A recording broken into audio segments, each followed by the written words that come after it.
Presents I'm Awake. I'm here to ask you for your support. Finding honest Native-centered news is not easy, but with your support, we're able to provide accurate information about Standing Rock, Line 3, treaty violations, and COVID-19 in our Native communities. Please visit Native Roots Radio Network on Patreon and donate if you can. That's Native Roots Radio Network on Patreon. Pinigigi, and thank you for your support. The city of Minneapolis is now on Native Roots Radio with Minneapolis AIR. AIR stands for American Indian Relations. Guest host Christine McDonald talks to people about important things affecting the city's Native communities. Minneapolis AIR dives into topics like public safety, public health, elections, and so much more. Tune in to Minneapolis AIR on Native Roots Radio from 5 to 6 p.m. on the second Wednesday of every month, right here on AM 950. Four Sisters Farmers Market is more than a place to shop for delicious organic food. It's a celebration of Indigenous culture, food sovereignty, and community. Now in its 11th season, the market offers healthy, affordable, culturally appropriate local foods every Thursday from 11 to 3. Located on the American Indian Cultural Corridor off Franklin Avenue, Four Sisters Farmers Market is a project of NACD. Every Thursday now through October, discover more about Four Sisters Farmers Market by visiting nacd.org. The Minneapolis Police Department is hiring, and we're looking for people ready to lead, serve, and reflect the communities we protect. Whether you're a new graduate, changing careers, or already in law enforcement, there's a path for you to join our department. With top-tier pay, full benefits, paid training, and a direct path to making a difference, this is more than a job. This is your chance to shape the future of Minneapolis Police. Choose service. Choose leadership. Choose Minneapolis. Visit our city website to learn more.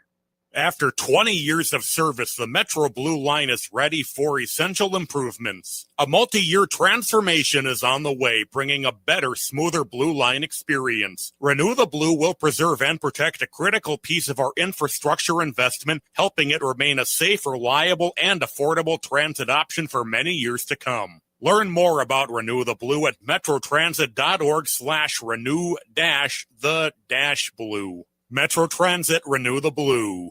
With your AM 950 weather, I'm Patrick Lilia. Tonight, clear with a low of 68, then Wednesday, sunshine with a high of 85.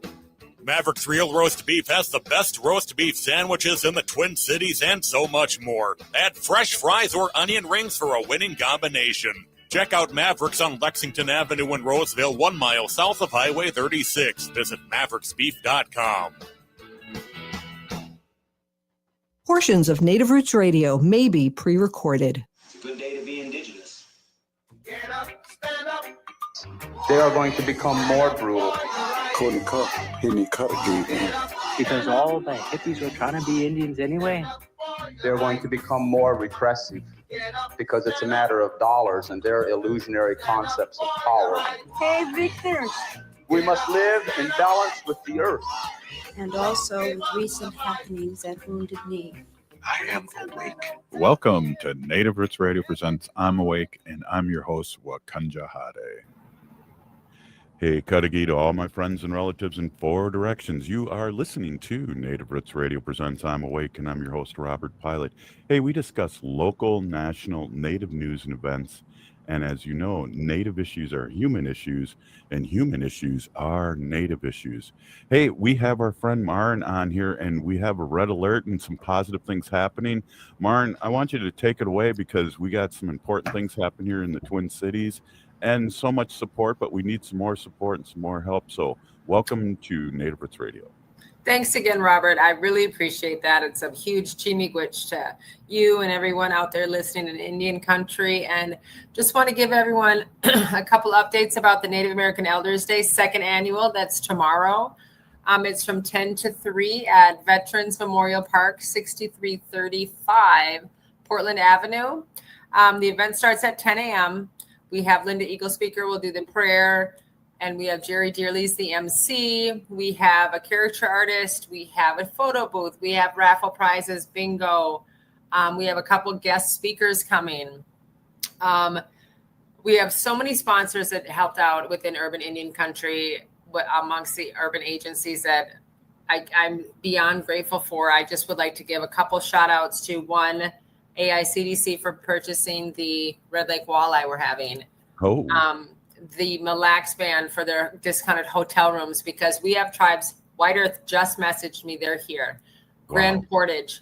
Leech Lake is sending 90 elders down. Wow. Boys Fort, Fond du Lac, Mille Lacs. This is something that literally is going to continue to grow and grow. And the city of Ridgefield for letting us host it there, backed by popular demand, is Elvis, whom we fly in from Vegas. Yeah. But it's just so much fun. And one quick note, the Cub Foods on East Lake Street went above and beyond. And they are donating a complete chicken dinner meal for 650 people. The chicken, the corn, the baked beans, and the coleslaw. Wow. And again, in our community, they've always stepped up and showed out. It's just, I was so emotional, Robert, when I heard that.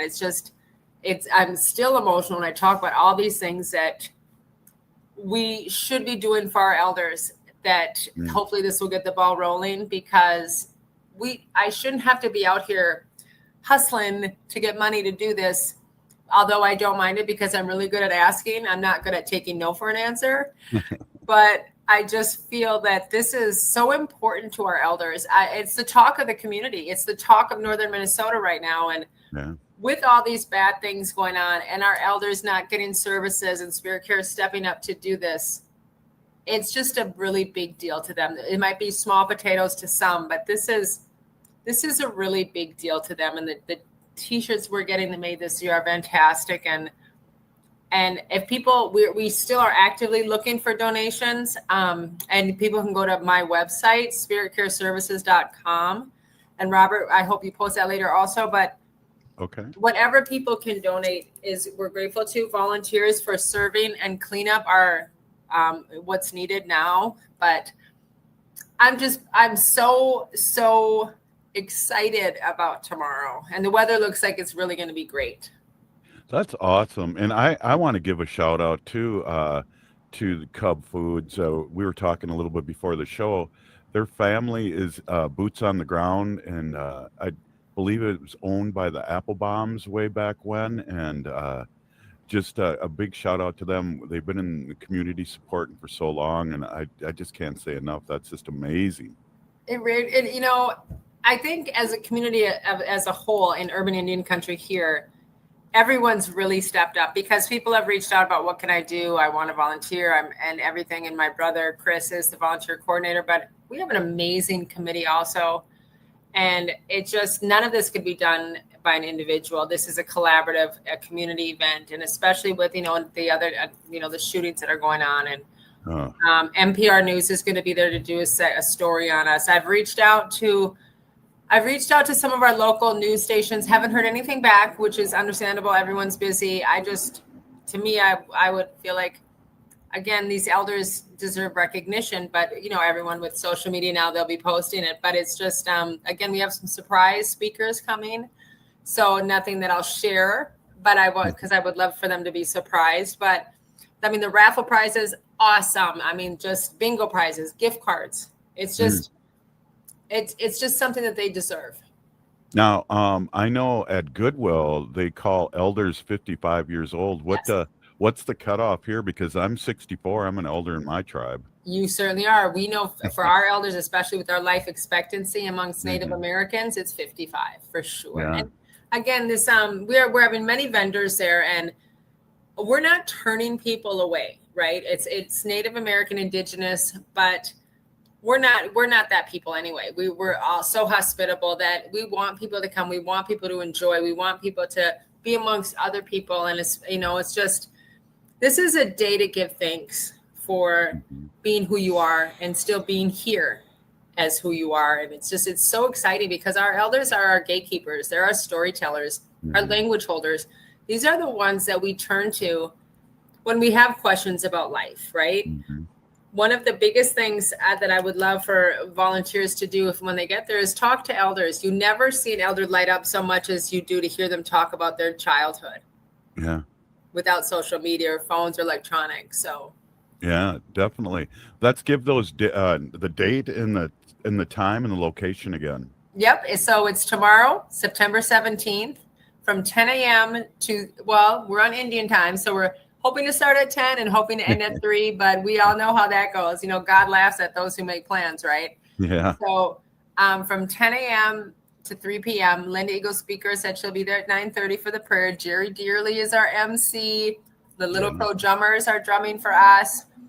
We have some dancers coming, Zach Redbear, Holly Henning, and then we have bingo to wrap it up at the end from like 2 to 3:30ish. So yeah, but yeah, it's just going to be amazing. It's just come celebrate, just come enjoy company, come enjoy good food.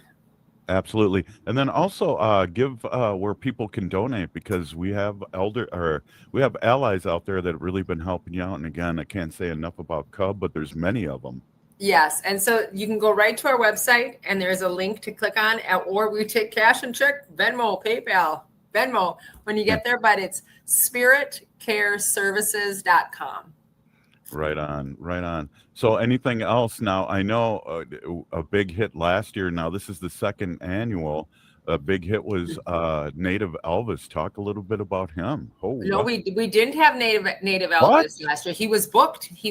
So we flew in an Elvis from Vegas, and he actually was amazing. Like, he got Peggy Flanagan up there dancing. It was so great, Robert. I cannot stress. And so he is back by popular demand. So he is. We're picking him up from the airport tomorrow. So it's just about having fun, right? Just making a fool out of yourself, going to the photo booth, going to the caricature artist, and there's all sorts of vendors. We have craft booths that are going to be there for jewelry and woodworking and all sorts of other things. But it's also, we're having the legal bus there.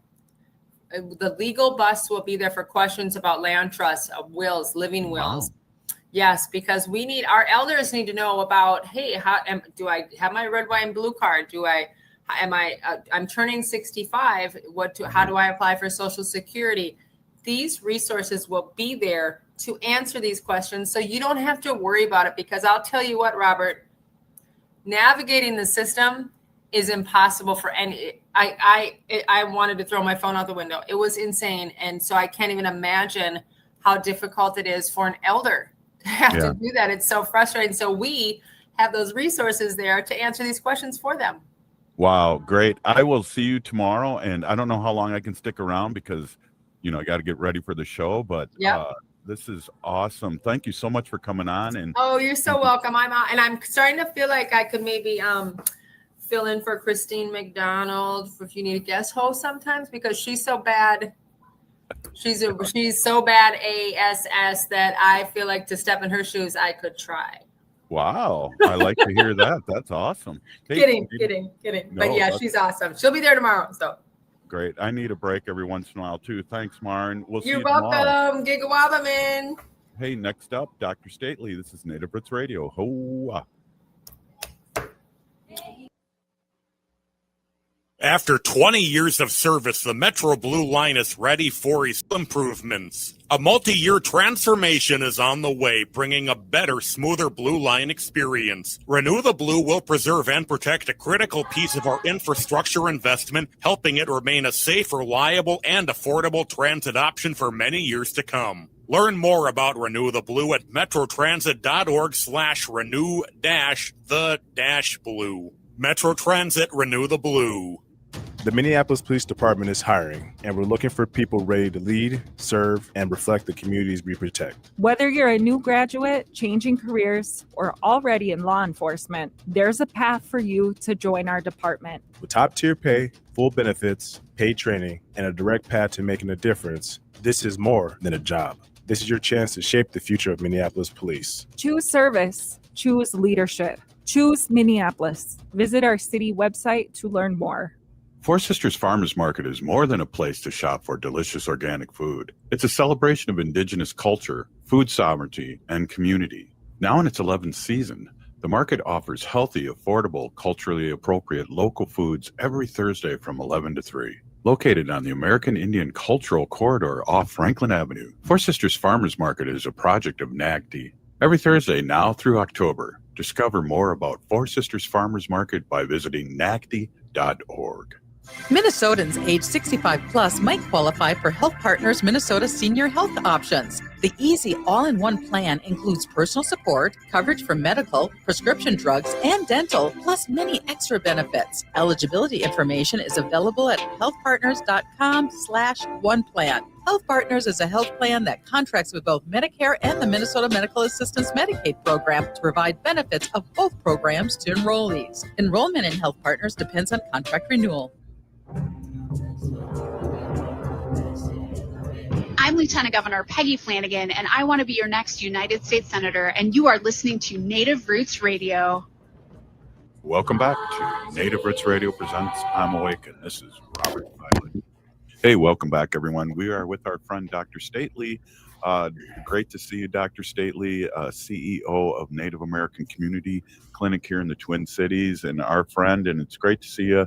A lot going on, just things happening, and always love to hear your insight and what's going on. Welcome, as always. Oh, well, thank you. Bonjour, everyone. It's good to see you, Robert. Good to be here. Well, you've been really busy traveling, and we haven't had you on for a week or so. A lot going on. It's just the upside down world right now, and we got to keep our own poop in a group here. The upside down world. Yeah, that's sometimes how it feels, It's like nothing makes sense. Yeah, well, I want to, I haven't asked you in a little while here. How is the clinic going now? I know it's building quick and you can see it. Let's talk a little bit about that before we get down and dirty. Yeah, no. I was in Arizona all last week for the National Indian Health Board's National Tribal Health Conference, which was really amazing. It was so hot in Arizona, good Lord. Oof. And, I had a little small speaking gig there, but also just really being around like such an amazing group of human beings. It was a really, really large conference, just a huge amount of people. And then, lots of people, giving presentations on amazing work that they're doing. One of my favorite workshops I went to was with Abigail Alcohawk from Urban Indian Health Institute at Seattle Indian Health Board. And she just gave an amazing conversation, or led an amazing conversation about AI and the potential benefits of AI, but also the potential threats to AI within tribal settings around healthcare and any number of sort of other spaces and places that you'd find AI, and just, the efforts that we have to do within our communities to start now to ensure that we are protecting our data. So data sovereignty being a really, really critically high important conversation to have, but also like protecting our indigenous knowledge and wisdom from appropriation, and I've had some of these conversations with you, I think, and probably other people. And I said, I'm anxious about some of the work that NAC has been doing in the traditional healing realm, and these conversations we've been having at the national level to sort of develop the capacity to be able to bill for traditional healing services. We got 4 states on the West Coast that are doing that now, the West and the Southwest. And Minnesota is kind of lining up here, I think, to submit our CMS, Center for Medicaid Services, waiver here soon, and we're now just starting those conversations. And of course, one of my primary concerns is how do we protect this information, this knowledge, this wisdom, ancient wisdom and ancient knowledge that belongs to our people, belongs to, and it belongs to each specific tribe, because those practices are tribally specific, right? Right. And these are things that we inherited from our ancestors through oral tradition and through practice and through, the traditional way of teaching these things. And, the worst thing that can possibly happen is that, some of this information would get embedded in things like AI and other technologies where, non-Indigenous people could get access to that and appropriate it. And then before you know it, they're doing all kinds of crazy stuff with it. the Kardashians are, going to be, giving out Indian names and being indigenous midwives and charging hundreds of thousands of dollars for those things. Well, we had a period of time, we laugh about that, but there was people doing that's killing people all over across the country. Well, yeah, I mean, I remember this is something I remember from when I was still working for the tribe and I was director of behavioral health services there. And I remember that big, huge thing that happened in late 2015, maybe early 2016, right around that period of time before I came to NAC, where there was a white guy in Arizona. I think it was outside of Tucson, had like 150 people in a big, huge sweat lodge, and several of those people died. Many of them got very sick, right? And,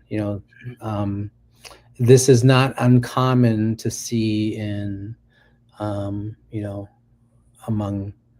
it seems to be what do you call it?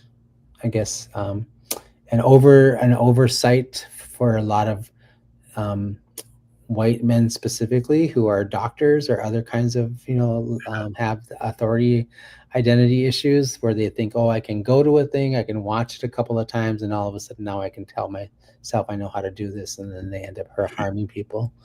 Like, these are practices that we have been doing since the beginning of time, and it takes a lot of time to learn how to do that and to be responsible and do it well. And so I think those are in the realm of this conversation, these are things that really concern me about the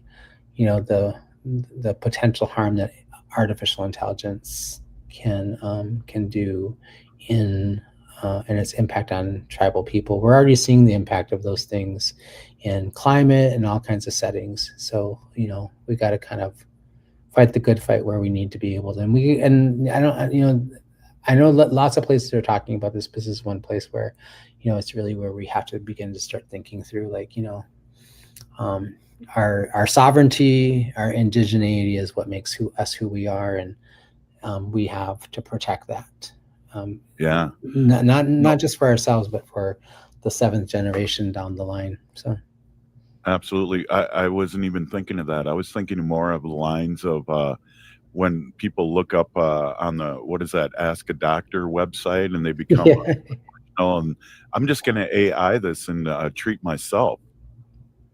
I think there's a lot of people that probably do that now. Sometimes I look things up, but if it's something serious, I'm going to have to talk to a real doctor, not an AI doctor. Right. Exactly.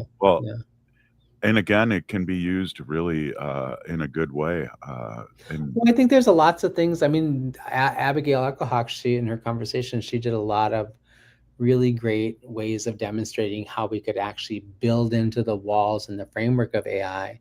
We, as Indigenous people, we have the opportunity to teach AI how to do this appropriately by being responsible ourselves and understanding how that process works, which is like, I don't know about you, but I ain't going back to college to learn how to do that. But the point is, but I think the other part of that is the other side of that is to be really thoughtful and conscientious about what we put into AI.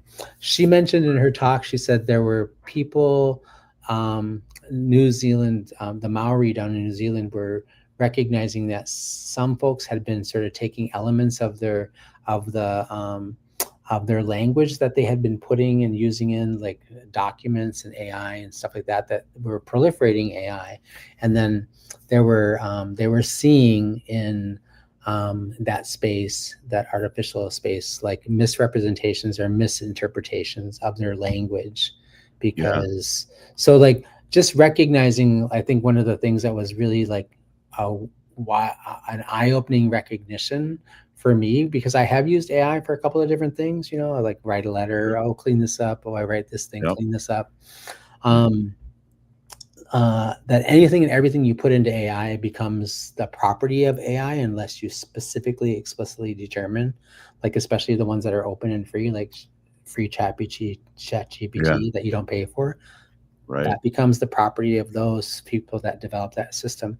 And so I think the part of it is like when we start to put our thoughts, our ideas, our indigenous ideas, our wisdom, our knowledge, our words, our language, those things, we are using those in those conversations, that gets into AI, and it becomes a process by which other people can access those things to get it, you'll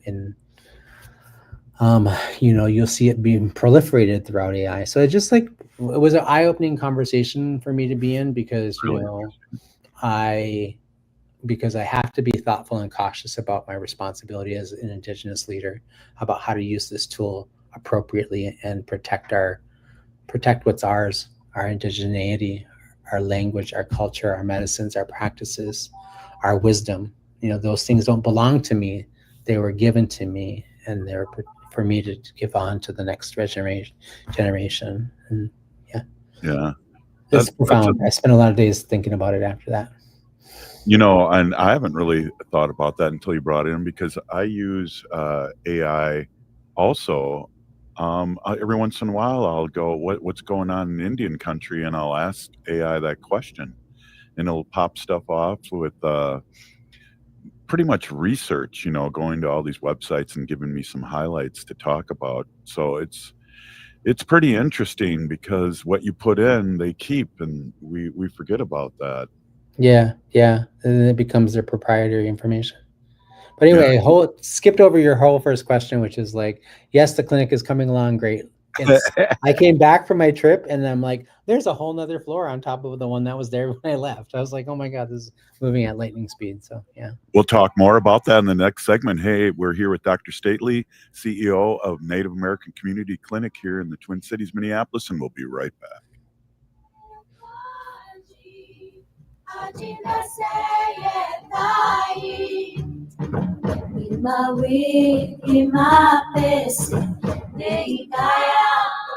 After 20 years of service, the Metro Blue Line is ready for essential improvements. A multi-year transformation is on the way, bringing a better, smoother Blue Line experience. Renew the Blue will preserve and protect a critical piece of our infrastructure investment, helping it remain a safe, reliable, and affordable transit option for many years to come. Learn more about Renew the Blue at metrotransit.org/renew-the-blue. Metro Transit, Renew the Blue.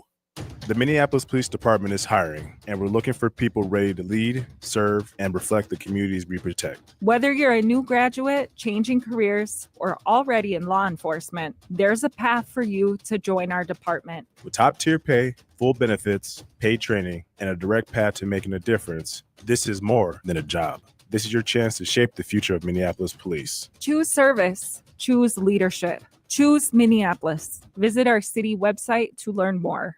Hey, Francois, where are we going, and why do you have so many canvas bags? Salut, Laura. On y va chez Nicolette's Macarons. Oh, I've never been to Nicolette's store. They're just off Highway 169 and 36th in Plymouth. Oui, ils ont 16 saveurs de macarons là. They have 16 flavors of macaroons at the store. That's why you have so many canvas bags. I love how Nicolette supports small food entrepreneurs. Let's hurry. They're open afternoons, Wednesday through Friday, and midday on Saturdays. Nicolette, c'est génial. Allons-y. Let's go. End-of-life decisions are not easy to make.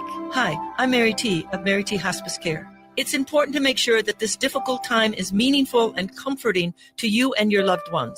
Our hospice team provides an individualized program of physical, emotional, spiritual, and practical care so your loved one is comfortable and not in pain. At Mary T. Hospice, we understand that choosing the right hospice care provider can be overwhelming, but we're here to assist you. Learn more today at marytinc.com. Four Sisters Farmers Market is more than a place to shop for delicious organic food. It's a celebration of Indigenous culture, food sovereignty, and community. Now in its 11th season, the market offers healthy, affordable, culturally appropriate local foods every Thursday from 11 to 3. Located on the American Indian Cultural Corridor off Franklin Avenue, Four Sisters Farmers Market is a project of NAGD. Every Thursday now through October, discover more about Four Sisters Farmers Market by visiting nagd.org. When was the last time you had your roof inspected for extreme weather and hail damage? This is Chad, owner of AM 950, to talk about the exterior construction company I trust, Snap Construction. If you've noticed new roofing projects in your neighborhood, your home was likely hit by hail last summer and experienced damage. Snap Construction is helping homeowners like you, and they're the roofing specialists I trust. They are the most well-reviewed contractor in the Twin Cities and have a ton of positive customer reviews from homeowners just like you. Even better, Snap Construction's installations are backed by a lifetime warranty, so you know you're dealing with a qualified roofing expert. You want to work with a company that will be here for a long time after the work is done. Snap Construction has handled thousands of claims and will help you through the process. Do yourself a favor and get a free roofing inspection so you have the facts and peace of mind you deserve. Call Snap Construction today at 612-333-SNAP. That's 612-333-SNAP. Or visit snapconstruction.com. ATNF AM 950 St. Louis Park, Minneapolis, St. Paul. With your AM 950 weather, I'm Patrick Lilia. Tonight, clear with a low of 68, then Wednesday, sunshine with a high of 85. Maverick's Real Roast Beef has the best roast beef sandwiches in the Twin Cities and so much more. Add fresh fries or onion rings for a winning combination. Check out Mavericks on Lexington Avenue in Roseville, 1 mile south of Highway 36. Visit mavericksbeef.com.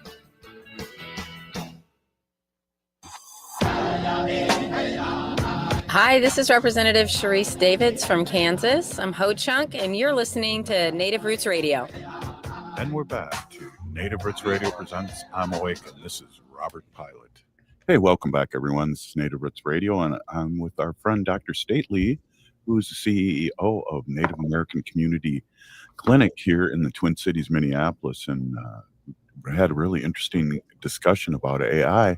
Now I'm kind of wondering, we just ended the last segment, and I was wondering, what is going on with the building now? You said a second floor. It must be just exciting to leave work and see the progress.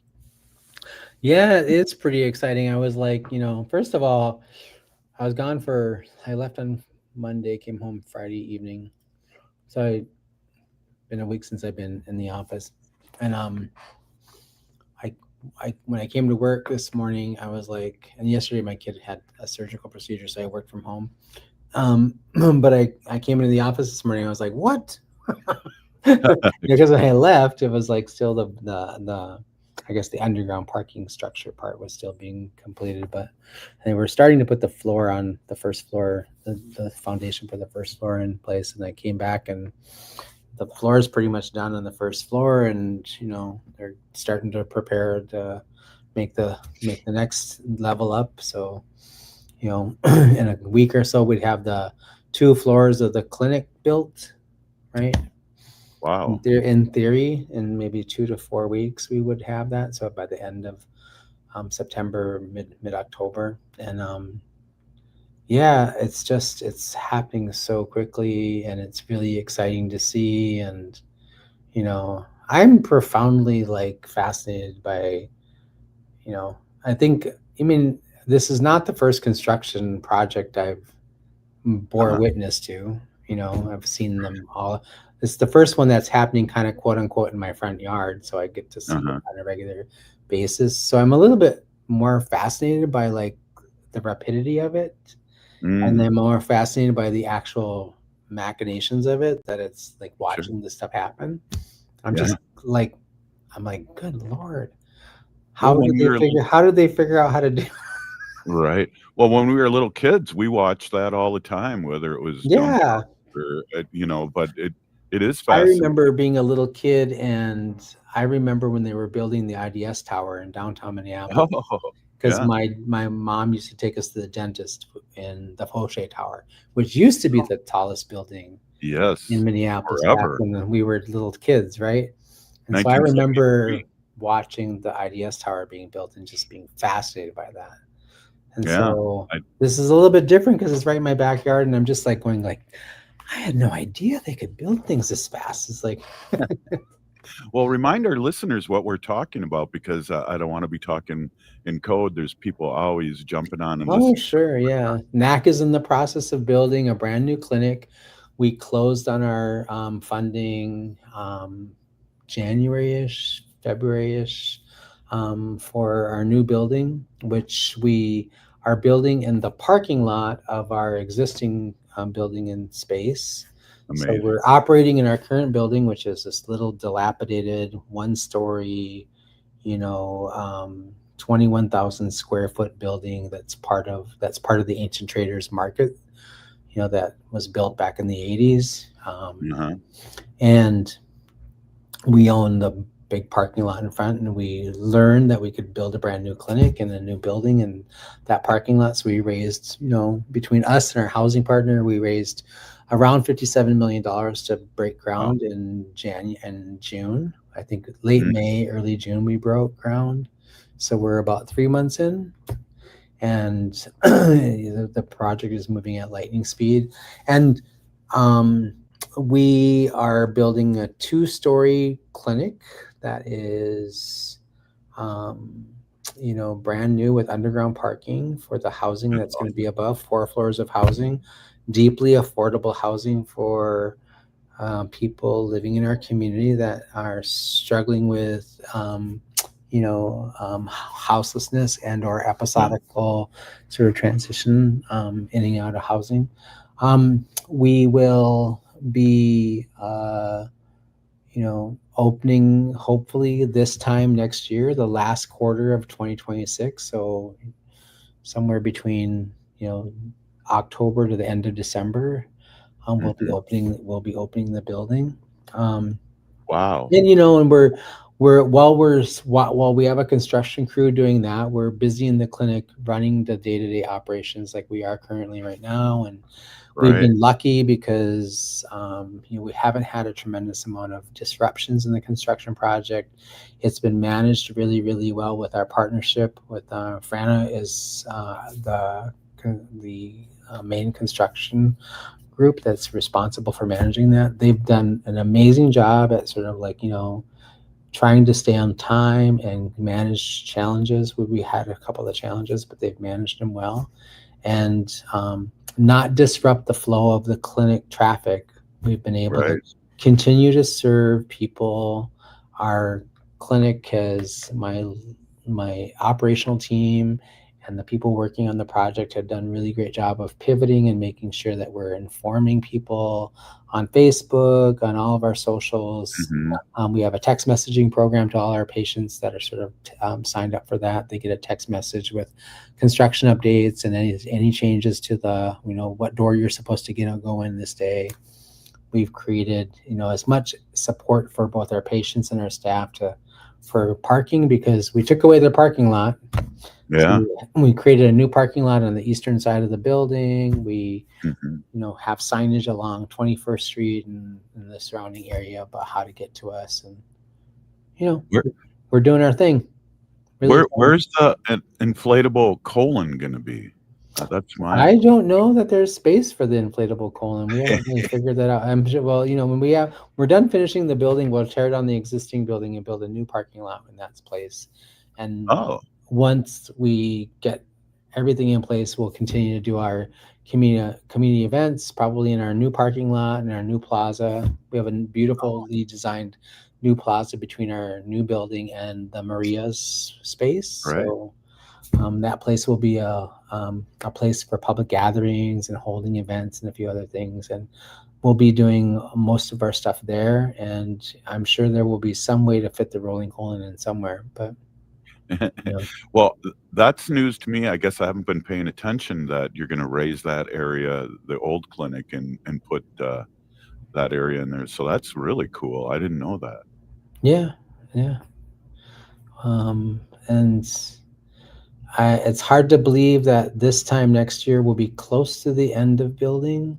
Wow. The end of the building is just like, so the actual construction of the project is it's not to say that it's not a big deal. It is a big deal. It's a huge deal.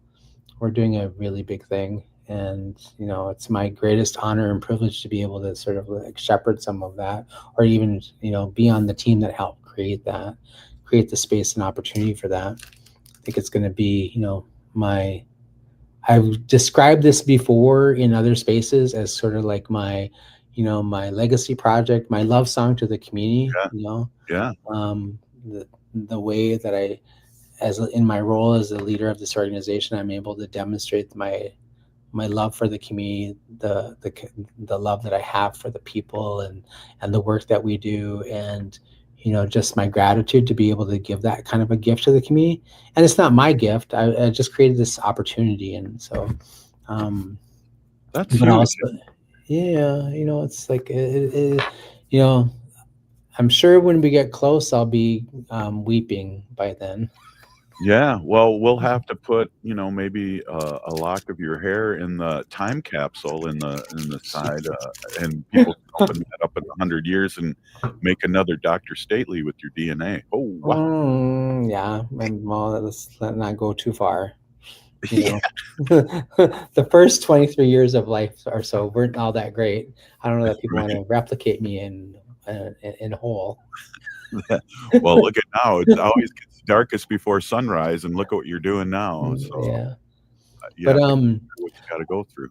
Yeah, but I think also the biggest challenge that we will have as an organization is we have this beautiful brand new building where we're centering culture and our practices and our ceremonies and our rituals and our medicines into the fabric of the building and also the space.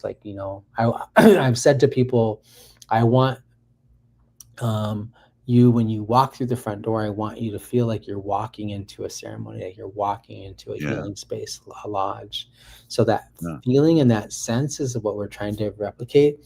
And what that also means is, as an organization, as a group of human beings, 100 and so number of human beings that work together that aren't necessarily all Indigenous. We have a very large Indigenous staff, but we also have non-Indigenous people working with us who share some of the things that we share, but a lot of them don't necessarily.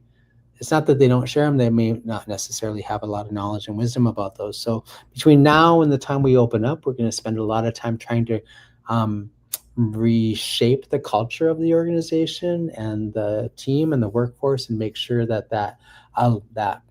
our relationships, we're operating in right relations with one another, and we're delivering care and service that aligns with the overall vision of the space and place, so that when you come to NAC, you are being that we're living out our mission, which is we treat each other and we treat everybody who walks through our door as good relatives. We lead with that value of being a good relative, and every interaction is a mini ceremony. It's an opportunity to build, spiritual connection and human connection, and build a relationship and strengthen those relationships over this generation and every other generation that comes after.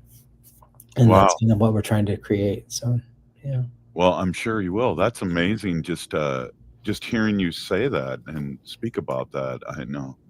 To me, that's amazing. Dr. Statley, we got time for another segment?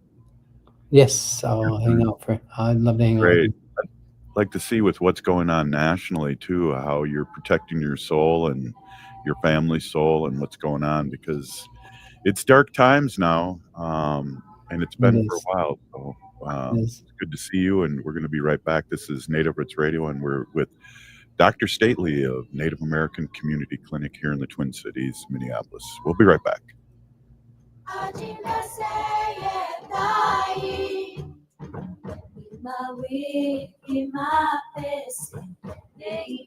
The city of Minneapolis is now on Native Roots Radio with Minneapolis AIR. AIR stands for American Indian Relations. Guest host Christine McDonald talks to people about important things affecting the city's Native communities. Minneapolis AIR dives into topics like public safety, public health, elections, and so much more. Tune in to Minneapolis AIR on Native Roots Radio from 5 to 6 p.m. on the second Wednesday of every month, right here on AM 950. After 20 years of service, the Metro Blue Line is ready for essential improvements. A multi-year transformation is on the way, bringing a better, smoother Blue Line experience. Renew the Blue will preserve and protect a critical piece of our infrastructure investment, helping it remain a safe, reliable, and affordable transit option for many years to come. Learn more about Renew the Blue at metrotransit.org/renew-the-blue. Metro Transit, Renew the Blue. Four Sisters Farmers Market is more than a place to shop for delicious organic food. It's a celebration of Indigenous culture, food sovereignty, and community.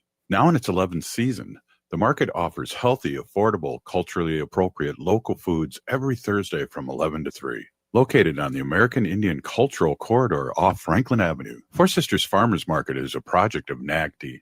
Every Thursday now through October, discover more about Four Sisters Farmers Market by visiting nacd.org.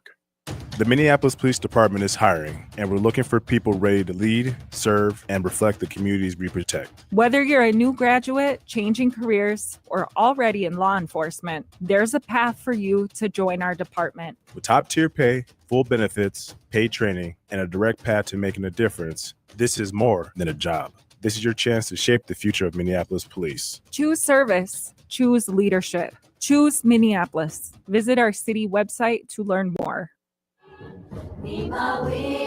Oh, this is Dallas Goldtooth, and you're listening to the Native Roots Radio. Hoka, hicha, wecha. Welcome back to Native Roots Radio presents I'm Awake, and this is Robert Pilot. Hey, welcome back, everyone. We're with our friend Dr. Statley, Native American Community Clinic here in the Twin Cities, CEO, and just all-around groovy guy. Love having our conversations. A lot going on when you were out of town too. I don't know. For me, getting killed by a gun, no matter if you're a child or an adult or in front of your children, like happened here too, with our political people here in Minnesota, is just not a good thing. And I just feel we had a really somber week talking about this, and I just wanted to get your take and how you're protecting your soul. And I know talking about it is a big thing. Yeah, I mean, it's been a very surreal week for sure, if not a couple weeks. I think, there's, I don't know, a surreal few months actually, if you think about it. Like this is not our first time at the fair here, at the violence fair. Which is like, when this thing over the last couple of weeks since the shooting at the Annunciation Church or the school, and then last week's shooting of Charlie Kirk,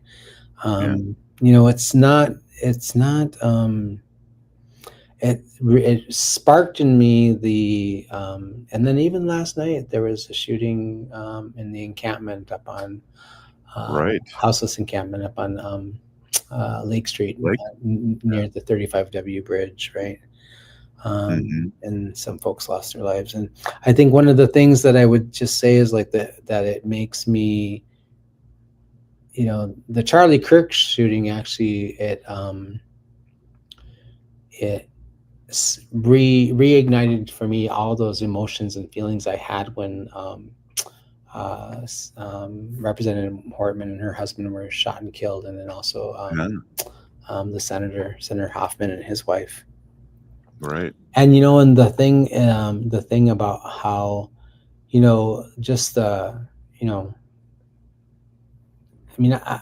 still trying to sort of sort some of those things out in my own head, specifically around like how I feel about the Charlie Kirk assassination, as we would call it, which is,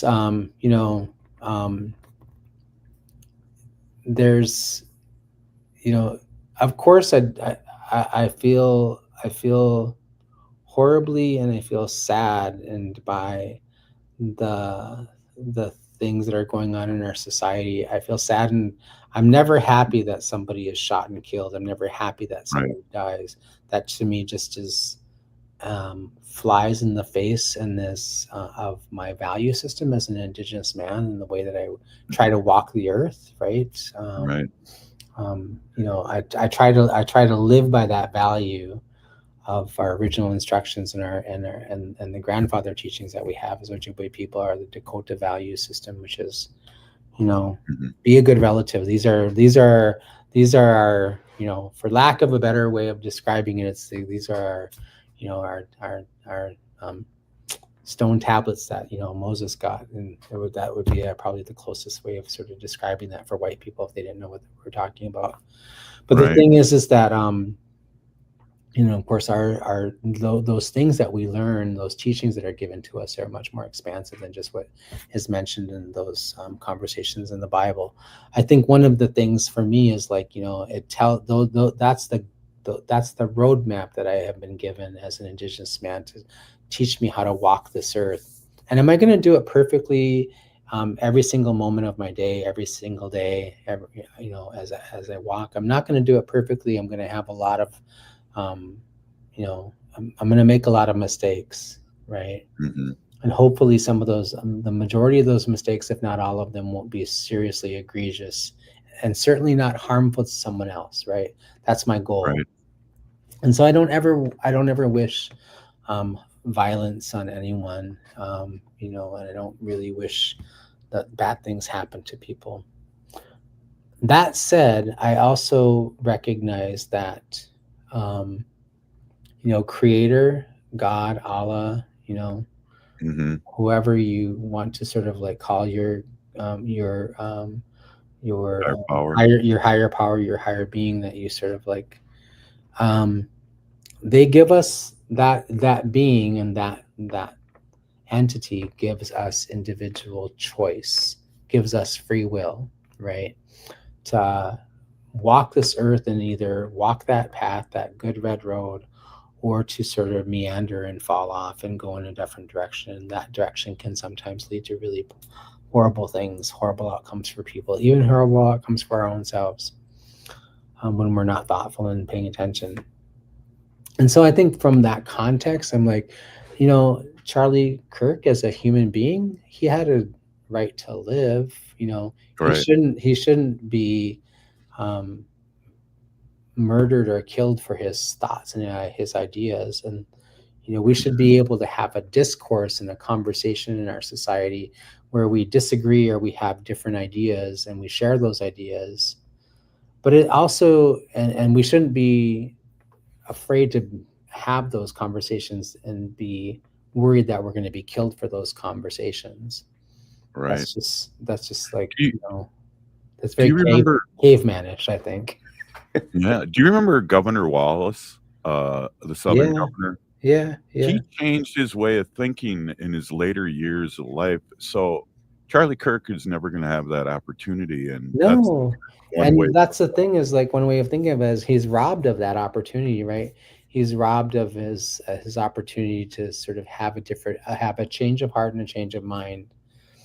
And I think the other thing that sort of like, I think that hit hard for me is that he has small children. I mean, I think about things like, like, what does it mean for a child to lose their parent? What does it mean for, those children have to grow up without a parent? Would I ever want that for anybody's child? I certainly wouldn't want that for my children. I wouldn't want me to be wiped off the face of the earth and my children have to be raised without me. And how tragic that would be, right?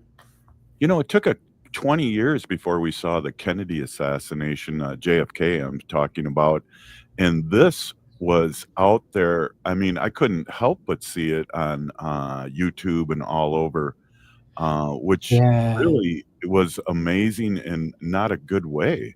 Yeah, it was shocking. Actually, it was really shocking. I saw the video footage of it, like, somewhere. I think probably on YouTube, people were posting it, which also I think is just really bad form. But right. I know there's plenty of people out there that will disagree with me and a few other things, and that's okay. I mean, I'm okay with people disagreeing with me. Just don't shoot me for it. And I think the other thing that I would say is, like, so there's that piece. I also struggle with this feeling about, like, we should be held responsible for our words that we use, when our words and the way that we talk about people and human beings, the way that we talk about groups of individuals, and the way we demonize them and dehumanize them. It's not even demonizing them. It's like dehumanizing them. Right? We are, the thing that's troubling to me is that where we're at in our society, where we're at a place where, we're getting so close to that place where, it's like what was happening, right before Hitler came into power, which is like, creating the processes and the policies and the practices by which we can treat human beings, our other brothers on this planet, and our brothers and our sisters, our other relatives on this planet. We can treat them inhumanely and treat them like they're not human. And when you start to see people as not human and not relatives, it's easy to kill them, whether it's through assassination or other means. And that's the thing that concerns me, is that's where we're getting in. And it's really challenging for me. It hurts my heart that I have to help my 18-year-old sons navigate this world and try to understand that. And at the same time, keep them safe. And at the same time, help them to understand that there's a future for them. Like, how do we as parents have those conversations? Wow. No doubt. Dr. Statley, I really appreciate your insight as always. Thank you so much for coming on. The day that you normally don't. I really appreciate you having your schedule change and speak these words, because we need to hear it. And I really appreciate you and all the work that you do in the community. And it's just amazing that you're on our show and speak your truth. Thank you so much. Well, thank you so much. I appreciate it. Gigawabman. Right on. Hey, we'll be seeing everyone tomorrow. This is Native Roots Radio.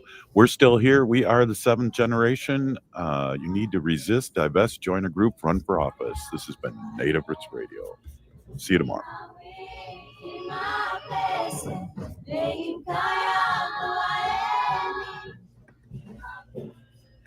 After 20 years of service, the Metro Blue Line